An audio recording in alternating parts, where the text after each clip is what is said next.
What? Ooh, hello. What does a waterfall sound like? Shh.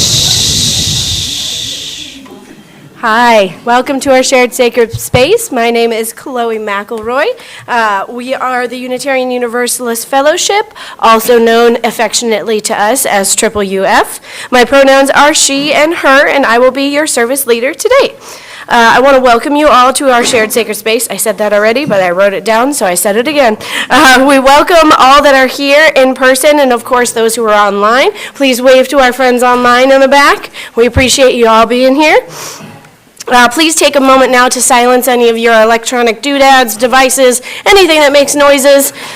We'd appreciate it so we don't get interrupted.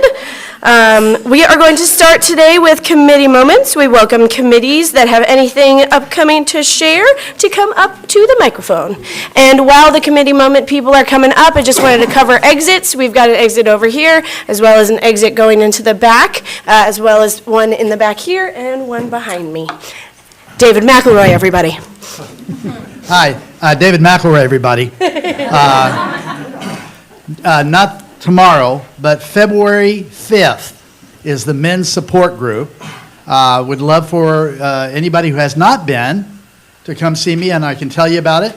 And those who have been and would like to come, next Monday, 6:30 here, potluck, bring your own. Hi, I'm Janet Levins from Programs, and I'm happy to announce that Tricia Martin will be here giving the talk on February 18th, and then in the afternoon, we'll be offering a workshop in compassionate communication. And so if you want more information, it's in the notable news, but I can just share with you that she is promising fun, interactive activities that will bring insight and clarity, provide stress relief, and greater understanding of ourselves and others. And so yeah, if you're interested, take a look at notable news, contact myself or Martha. Thank you. Reverend Tracie, on behalf of the Common Book Read, this is your last week to share with us your interest in doing it. We'll be announcing the dates and times after we kind of hear from everybody who wants to do it, because we want to make sure that it works for the majority of those who say they're interested. And if you have put in there that you need us to get you a book, then we will be ordering those soon, and then you'll pay for those through the church. And we'll hopefully be starting in mid-February. It is 5 weeks.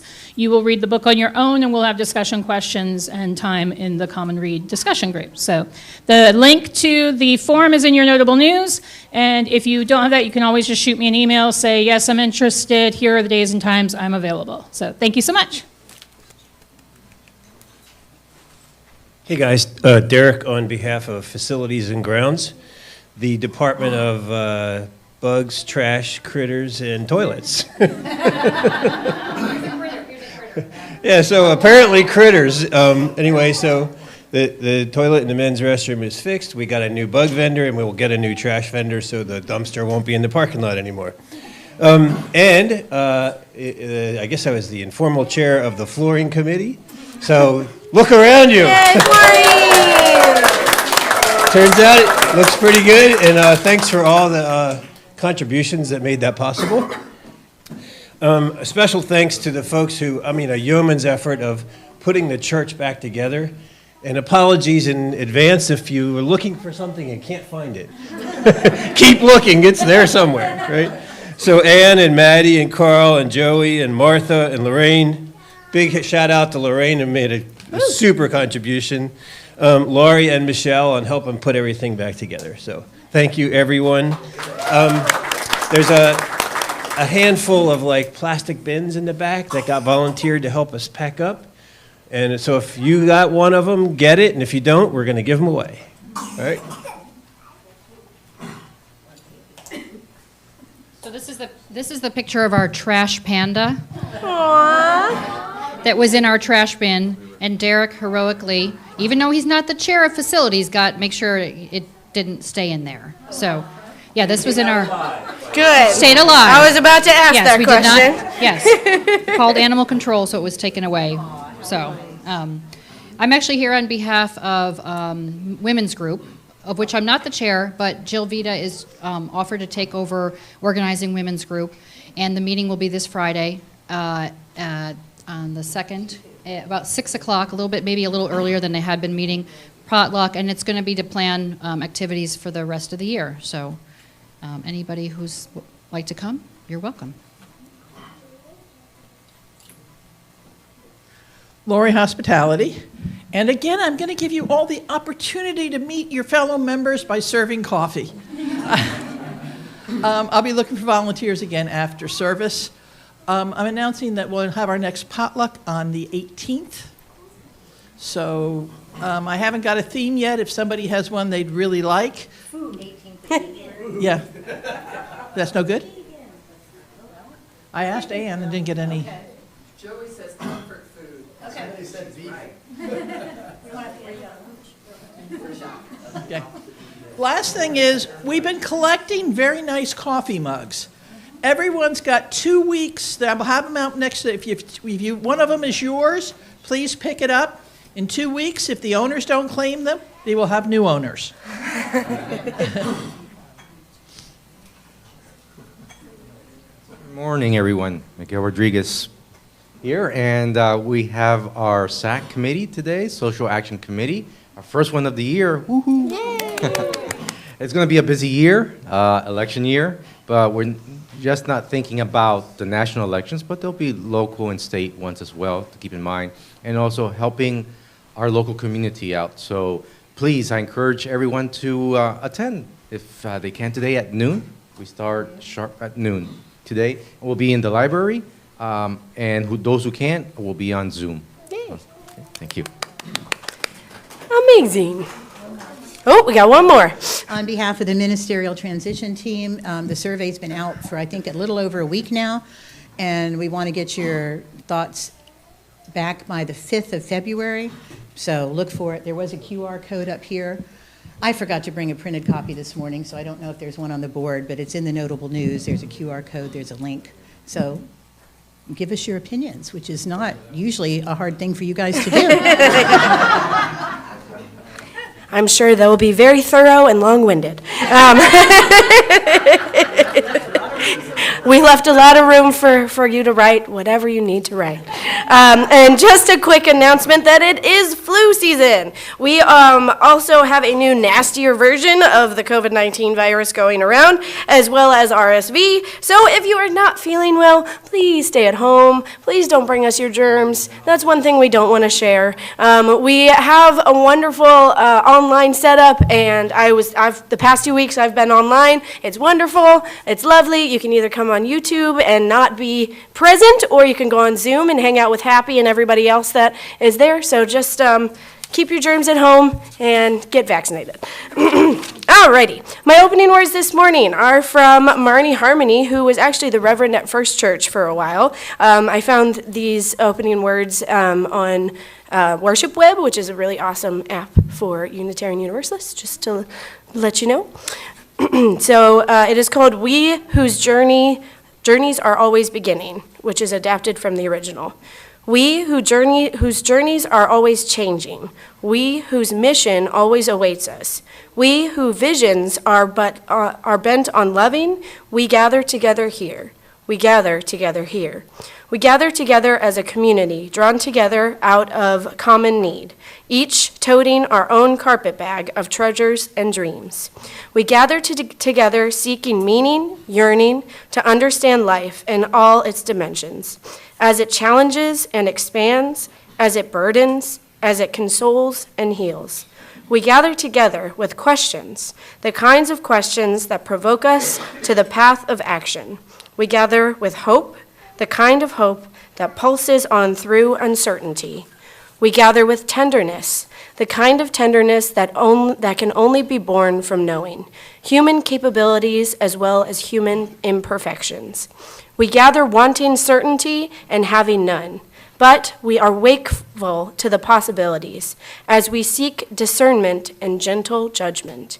We gather, then unbound, but close. We gather thirsting, we gather, drawn to our source, our Creator. So may it be. Opening music today is Wake Now My Senses. We will be led by Janet Levins, and Alicius Tran will play. Please rise as you're willing and able. We will be singing verses 1, 3, 4, and 5. For those of you following along the hymnal, it's 1, 3, and then 4 and 5 are over here. But you can look up there too.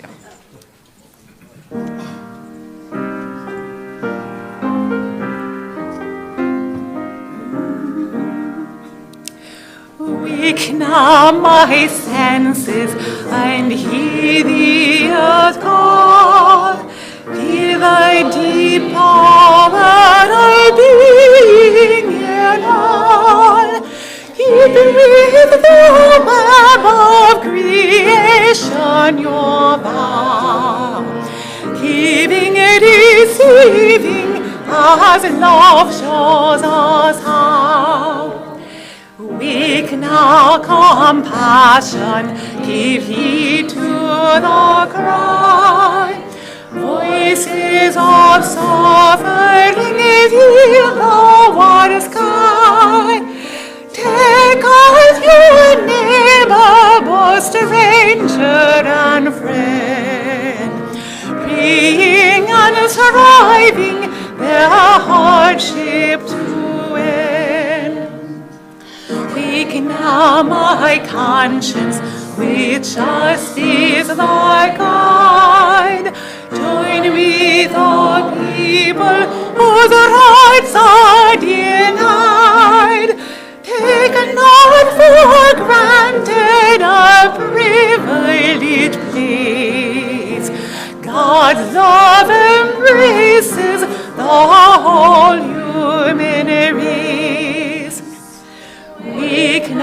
my vision of ministry clear. Brighten my pathway with radiance clear. Mingle my calling with all who wish it. Work towards a planet transformed by our care. Thank you, thank you. We will now have our chalice lighting. Our chalice lighter today is Josephine. She goes by she, her pronouns, and she is 4 years old. And she is happy that it's the weekend. Me too, Josephine. All right, let me light this bad boy. Amazing.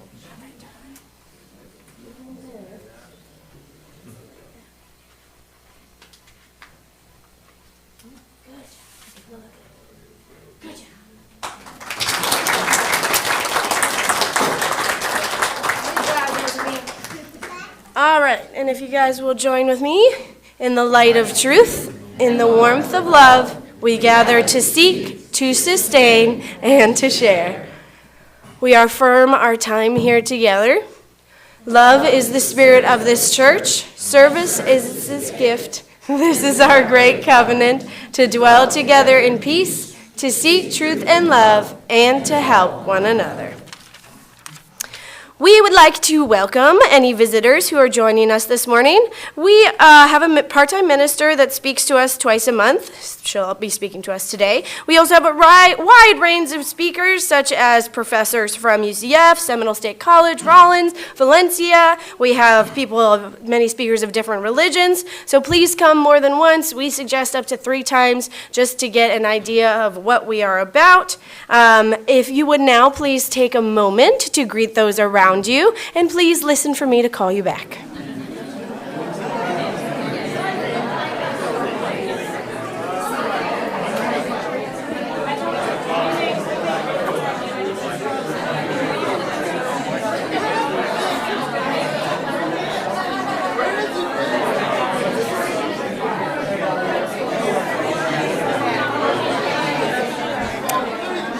What does a waterfowl sound like? Shh. Lovely, thank you. There will be plenty more time for that. There's coffee and conversation and snacks, I'm sure, after the service. We are now going to move on to joys and concerns. Please come up to the mic and raise your hand, and I can bring the mic to you. Just remember that this is being broadcast online, so it will be out on the internet forever. Ooh, down you go. Okay, we'll go.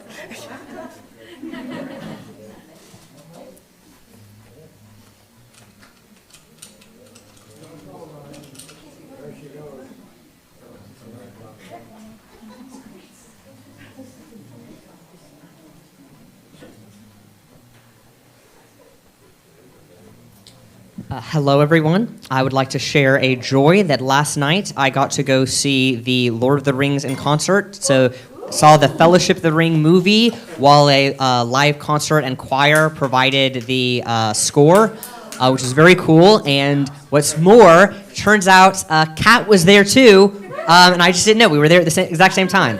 So it was very exciting to find that out as well. So thank you.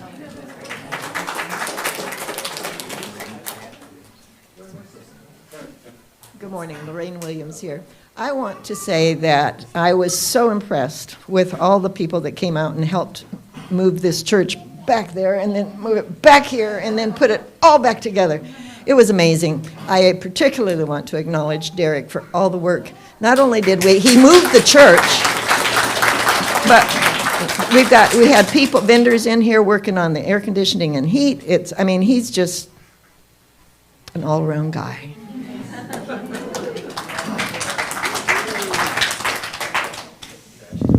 Good morning. I recently got my certification to be a behavior technician, so I'm very proud of myself. I've been working really hard for this, and I just got certified.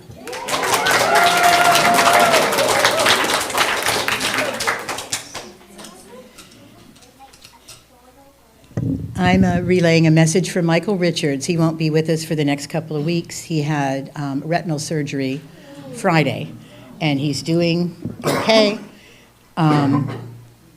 It all went well. He's doing well. A couple of weeks of either being on your side or sitting and reading a lot. So it's really that could be a blessing, but it's not. So keep Michael, if you're friends with Michael, reach out to him, email, text, and just see how he's doing, okay? And our friend Leanne is also home from the hospital. She had another 3 or 4 day bout. I did not check in with her this morning, so I will keep people updated on that. But again, if you know Leanne, you probably know her email and her phone number. Check in. Just say, how are you doing? Okay? Thank you. Lovely. I actually have a joy kind of that goes with James's joy. My middle school orchestra teacher was actually one of the people who were playing in that concert. So it was really cool to see that. Yeah, Miss Hofko. Laux, yeah, she has a new last name. There was also Abby's orchestra teacher as well. Okay, I checked we already did online ones. Please take a moment to reflect on the joys and concerns that were said today, as all the ones that also remain unspoken.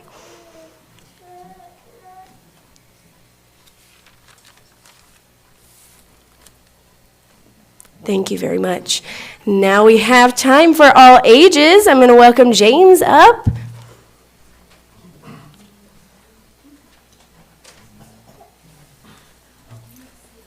Hello again, everybody.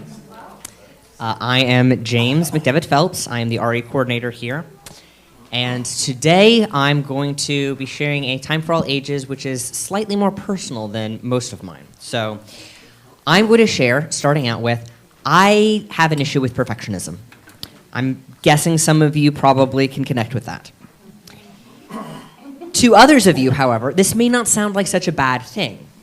After all, perfectionism, it has the word perfect in the word. How bad can it be, right?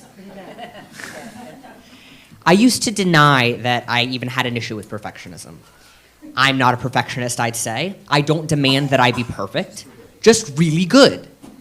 I don't need to get 100% on all my schoolwork, just high A's.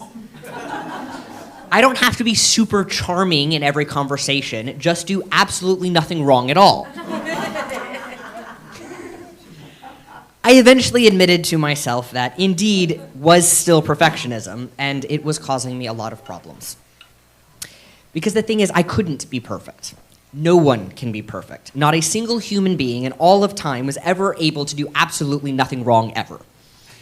We all make mistakes. We're all imperfect, and that's okay. That's great. But it didn't feel that way. I still felt terrible every time I didn't meet my unreasonable standards.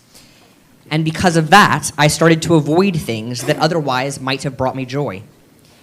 If I wasn't really good at something the first time I tried it, I'd feel bad, and so I wouldn't do that thing anymore. Which of course means I never got any better at it, and I didn't get to have fun with it either. I would avoid talking with people outside my family because I was afraid I might say something wrong or not say something I should or be perfect in some other way, and I was terrified that that would mean they would dislike me. I would avoid trying out for things because I felt like if I wasn't perfect, I couldn't get it, and I knew I wasn't perfect, so I didn't even try. I lost out on so much joy and progress and discovery because of feeling like I needed to be perfect. I felt so much stress and guilt and pain because I felt like I needed to be perfect. But again, I didn't need to be perfect. None of us ever have to be perfect. There is a margin of acceptable error in absolutely everything we do.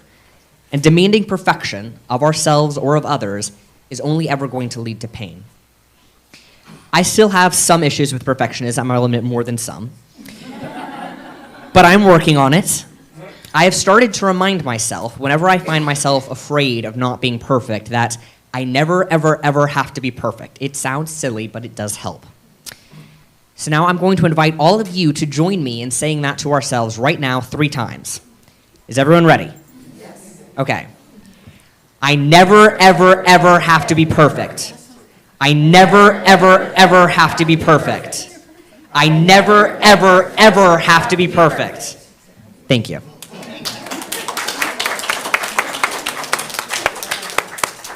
I said that imperfectly, so that made me feel really good. All right, our interlude and offering now. We share our plate with local community. Up to 40% goes to local charities and organizations.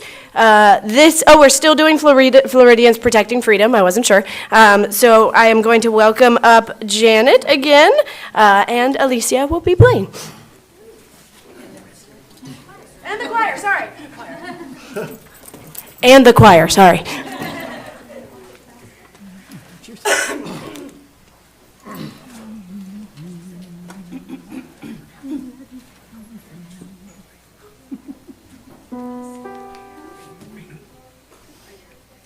Let us commit to justice. Let us commit to peace. Let us commit to freedom. Let us commit to love. Let us commit to reach out. Let us commit to all we need. Let us commit to comfort. Let us commit to grief. Let us commit to sing out. Let us commit all we need. Let us commit to go forth. Let us commit all our heart. Let us commit to singing. Let us commit to showing joy. Let us commit to justice. Let us commit to peace.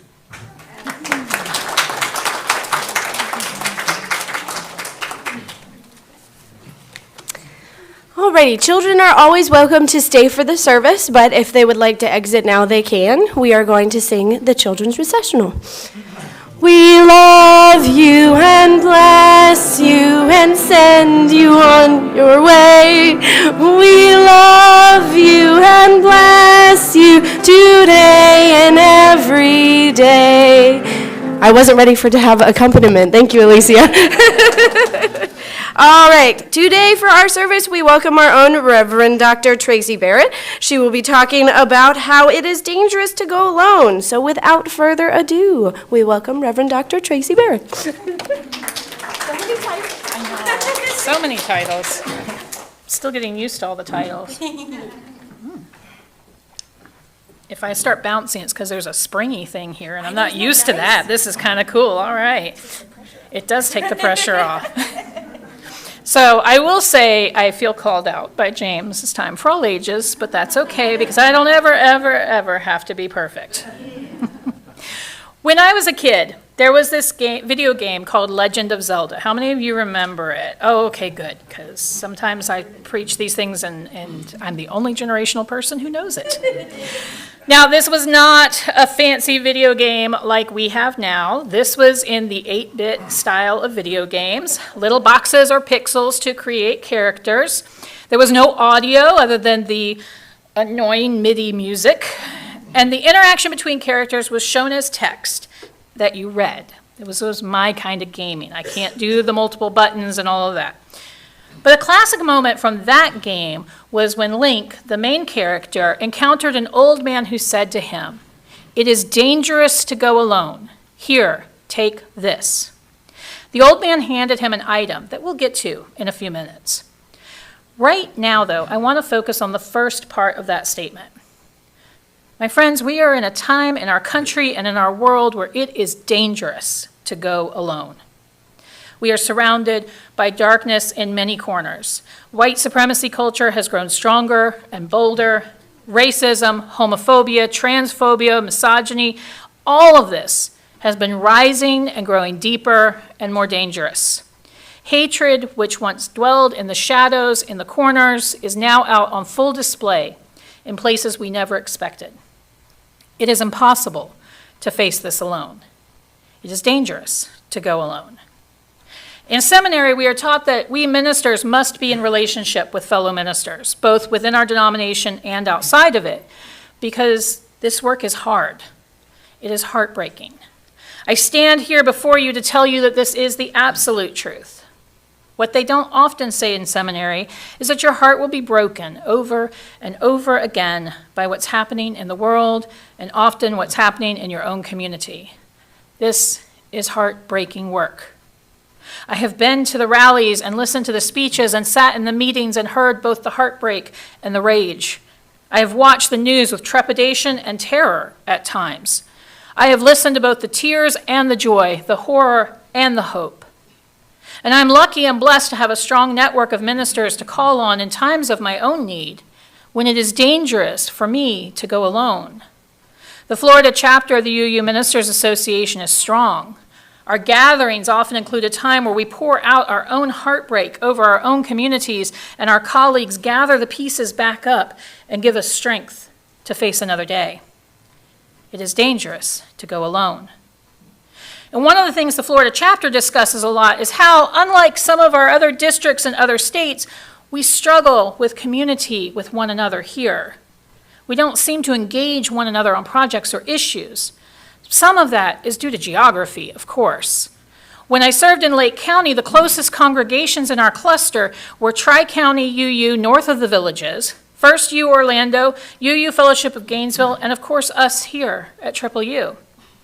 And save for the distance between First U and us, the other congregations are at a minimum 45 minutes apart. It does make more difficult than my colleagues in New England, who are much closer to one another. But we are trying to change that. The shared partnership with First U for Pride is, of course, a start.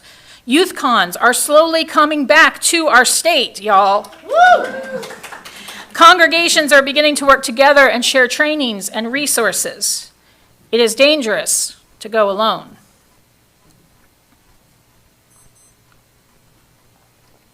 Howard Thurman has said, there are two questions we have to ask ourselves.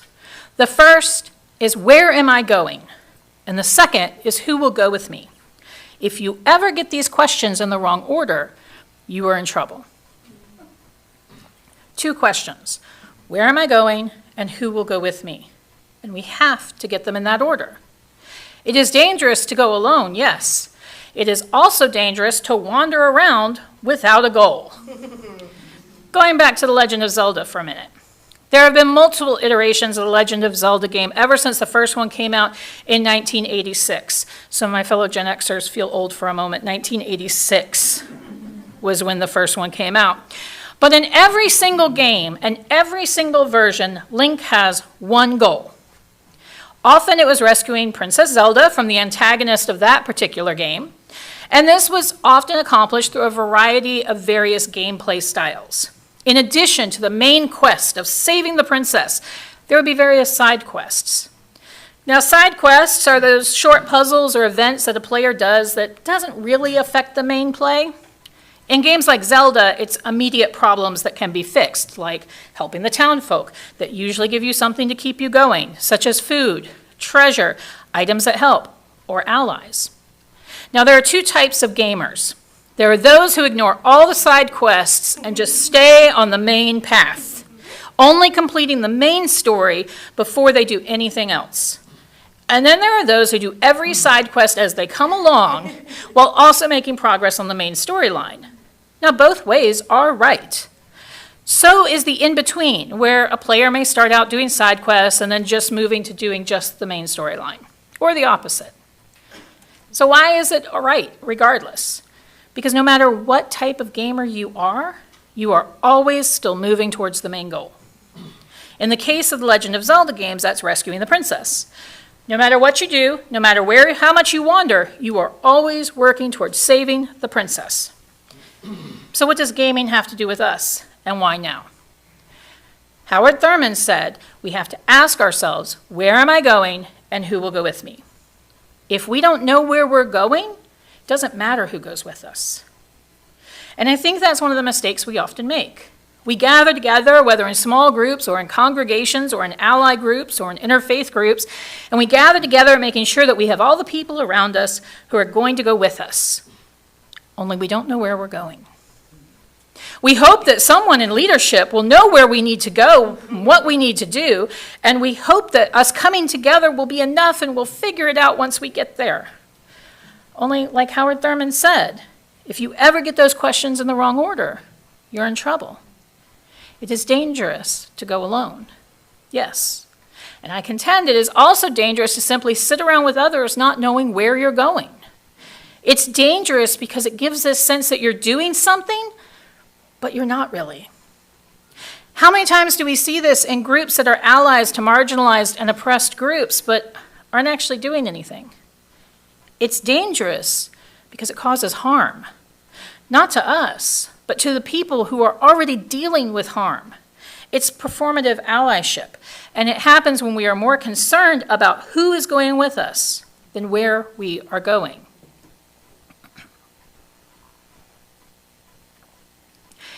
It's dangerous when we worry more about who is going with us than where we are going. It's dangerous to those who come to be a part of our group thinking we know the way. We cause harm to those who are expecting to work with us. And we see this in a lot of congregations. Do you want to know what to listen for when that's happening? I just don't feel like I'm being fed here. Or this other congregation or community group is doing more of what I'm looking to be involved in. Or we just don't hear anything and people just drift away. Hopefully, they find another group that knows where they're going and who they're going with, but based on what we know of retention rates both in other denominations and in Unitarian Universalism, I don't think they do. And that makes me sad. Yes, it is dangerous to go alone, but it is more dangerous to not know where you're going with people. Now here's the thing. This work is not done by one person or a couple of people. It's the power of we. All of us. In our opening hymn, it said, "Make now my vision of ministry clear." It wasn't just being sung for me, the minister. It was for all of us. We all are involved in that ministry. We all have to be on the same path, going in the same direction, because without that, we're not going anywhere. Now, Unitarian Universalism is interesting like that. We aren't like other denominations, where a singular leader like the minister runs the ship. Our polity just isn't like that. I guide, I consult, I offer suggestions, advice. I go in the direction the congregation's leadership tells me that you all want to go. And in that same vein, the leadership is going in the direction that you as a congregation want to go. You tell leadership that by being involved in communities, answering surveys, participating in the annual meetings, and simply talking to our board of trustees. But we have to know where we're going. If we're all going in different directions, we're not going to go anywhere. It doesn't matter who we have with us. It doesn't matter if we don't know where we are going. So this year, as we wrap up our shared ministry together and do the work of me saying goodbye to you, as you transition to your next ministry, I ask you, all of you, where are we going? The ministerial transition team has asked for your input. Please take the time to thoughtfully consider where we've been and where you want to go next, and then fill out the survey. They cannot read your minds. That is not a leadership lab class taught to Board of Trustees members or transitional team members to read your minds. But they need to know that information so that they know where we're going next. And we have to ask the questions in the right order. Where are we going and who will go with us? At the beginning of the sermon, I told you about the old man Link encountered. He told Link, "It is dangerous to go alone," and handed him an item. So what did he hand him? A weapon? Armor? A potion? A fierce animal? No. A candle. The man handed Link a candle because it was dangerous to go alone. A candle to light his way in the darkness. A candle doesn't give off a lot of light. You have to know where you're going if you're using the candle to light your way. But in the midst of darkness, to see a candle flickering It gives hope to those around us. Multiple candles together can make a fire. Eric Walker Wickstrom has some amazing words used for a chalice lighting that seems appropriate here. He says, "When we light our chalice, everyone focuses on the flame. Yet it is the paraffin of the candle, the cotton of the wick, the potassium chlorate and sulfur of the match, and the oxygen in the air around us that makes that flame possible. As leaders, we are not called to be a lone beacon on a hill. Rather, we are meant to work together so that together we might shine. Let us remember that it is dangerous to go alone. Together, we must figure out where we are going. We must figure out who is going with us, and we must carry this flame into the darkness together." Amen. May it be so, and blessed be.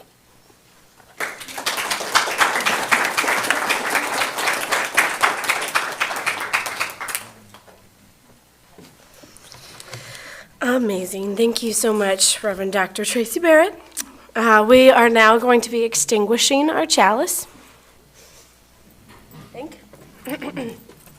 You can go ahead and start. We extinguish this flame. But not the light of truth, the warmth of community, or the fire of commitment. These we carry in our hearts until we are together again. Our closing music is "We Are a Gentle, Angry People." It'll be led by Janet Levins and Alicia Tran. Please stand as you're willing and able.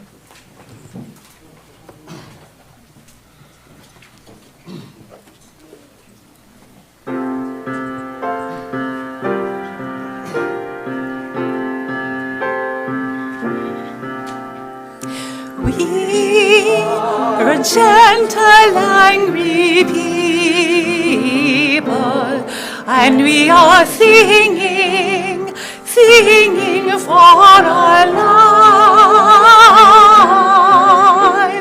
We are a gentle, angry people, and we are singing for our lives. We are a justice-seeking people, and we are singing for our lives. We are a justice-seeking people, and we are singing for our lives. We are young and old together, and we are singing for our lives. We are a land of many colors, and we are singing for our lives. We are a gentle, loving people, and we are singing for our lives. We are a gentle, loving people, and we are singing for our lives.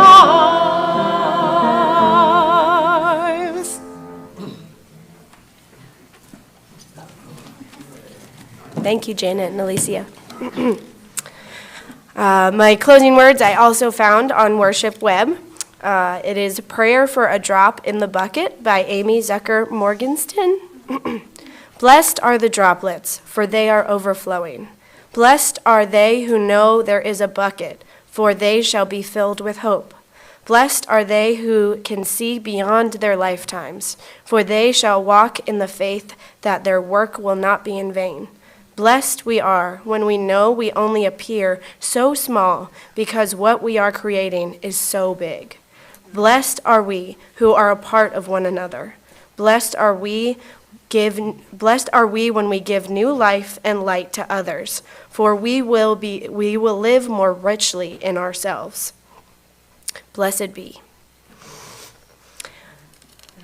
We will have the postlude, but also SAC wanted me to announce that they are starting at 11:30 today instead of 12.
Thank you. Go in peace.